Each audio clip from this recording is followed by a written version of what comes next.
આજે એટ્રોસિટીઝ એક્ટમાં ઠરાવ્યા પ્રમાણે દરેક રાજ્યમાં મુખ્યમંત્રીએ જાન્યુઆરી અને જુલાઈમાં એમ વર્ષમાં 2 વખત જે તે પ્રદેશમાં જે તે રાજ્યમાં આદિવાસી દલિત ઉત્પીડન અત્યાચારની ઘટનાઓ કેમ બને છે, એ ઘટનાઓ બનતી કઈ રીતે અટકાવી શકાય, જાતિના નામે થતી હિંસા અને ભેદભાવને કઈ રીતે ખતમ કરી શકાય, એટલે કે એટ્રોસિટી એક્ટના સુપરવિઝન અને મોનિટરિંગ માટે સીએમની અધ્યક્ષતામાં વર્ષમાં 2 વાર મિટિંગ મળવી જોઈએ।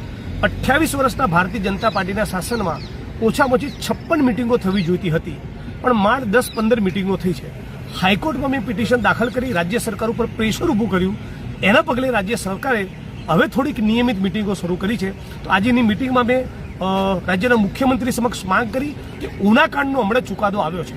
ઉનાની ઘટના બહુ ગંભીર હતી, એ ગાય મરેલી હતી, એને શરૂઆતમાં જીવતી બતાવી, પણ આગળ આપણે પોલીસે ચાર્જશીટ દાખલ કર્યું અને કહ્યું કે એ જે ગાયનું મારણ સિંહ દ્વારા કરેલું, અને એ સિંહના મારણના એવિડન્સ એ રીતે મળ્યા હતા કે ગાયની ઉપર એશિયાટિક લાયનના વાળ અને દાંત અને નખના નિશાન મળી આવ્યા હતા।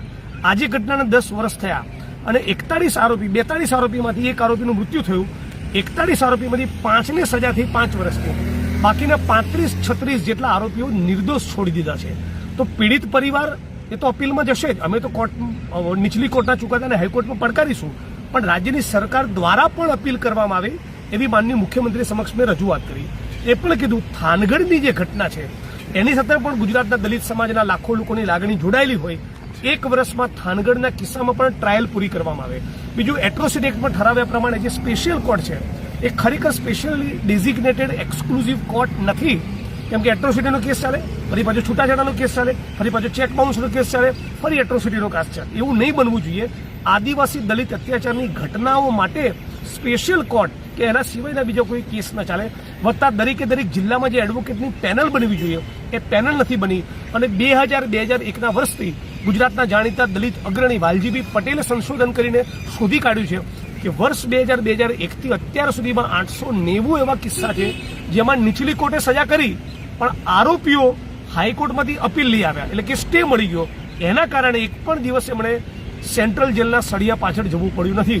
તો રાજ્યની સરકારે, ગૃહ વિભાગે, કાયદા વિભાગે એકબીજાના સંકલનમાં રહી, સમાજ કલ્યાણ વિભાગે ઇનિશિયેટિવ લઈ આ બધા સ્ટે હટે તો નીચલી કોર્ટે જે લોકોની સામે ગુના સાબિત કર્યા છે, જે લોકોને દોષિત ઠેરવ્યા છે, એ લોકોએ સાબરમતી સેન્ટ્રલ જેલના સળિયા પાછળ જવું પડે। આ પ્રમાણેના પ્રશ્નો મેં આજે ઉપાડ્યા હતા અને આશા રાખીએ છીએ કે રાજ્યની સરકાર આને સિરિયસલી લે। જો રાજ્યની સરકાર સિરિયસલી ન લે અને થાનગઢના કેસમાં ટ્રાયલ ન શરૂ થાય, થાનગઢની ટ્રાયલ ઝડપથી ન પતે, ઉનાના કેસમાં રાજ્યની સરકાર અપીલ દાખલ ન કરે, તો પછી આગળ રોડ પર ઉતરીને લડવું પડશે।